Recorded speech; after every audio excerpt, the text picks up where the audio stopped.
په هندستان کې د افغانستان قونسل جنرال زکیه وردګ په سمګلینګ یعنی په غیر قانوني توګه د سرو زرو وړو تورونو ورسته ل خپل دندې څخه استعفا ورکړه ده زکیه وردګ د هندستان په بمبئی ښار کې قونسلګر و نو موري د افغانستان د بخوانی ولس مشر غنی لخوا هند ته استول شوی و هغوی استعفا په داسې وخت کې ورکړه ده چې په هندي میډیا په دوی د سرو زرو سمګلینګ تورونه لګیدلې دي د خبرو په ضد کې زکیه ویلي چې د هغې د شخصیت سپکاوی شوی او دا تورونه اوس د زغملو وړ نه دي د ټایمز اف انډیا ورسپانې د راپورټ لمخې دغه پیښه د اپریل په 25 تاریخ هغه مهال رامنځته شو کله چې نوموړی له دوبۍ نه بمبئی ته راتله ریپورت کې داوا شوې ده چې کله زکیه وردګ د بمبئی په هوایي ډګر یعنی په ایرپورټ باندې د هند استخباراتو لخوا ودرول شو او دوی سره زوی هم وو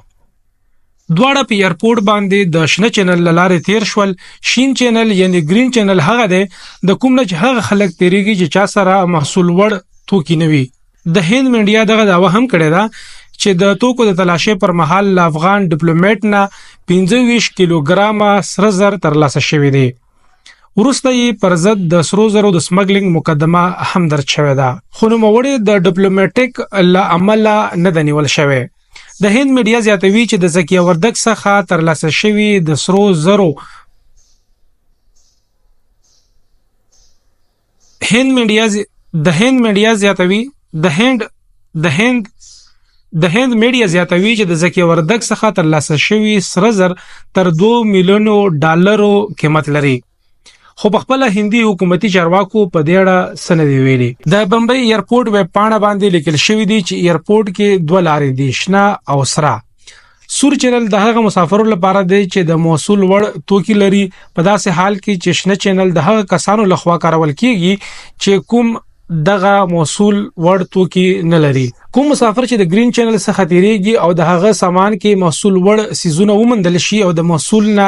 ځان پټوي نو مسافر د نیولو سره سره جرمانه کېدی هم شي بلکې دغه مال هم ضبط کېدی شي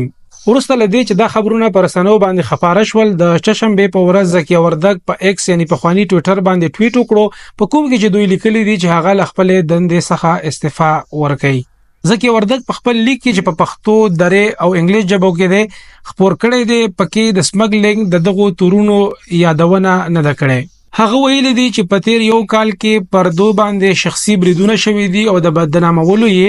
منظمه هڅې روانې دي زکیه وردګ ویلي چې دغه بریدونو هدف یوازې هغه نه بلکې د هغه کورنۍ او خپلوان هم وو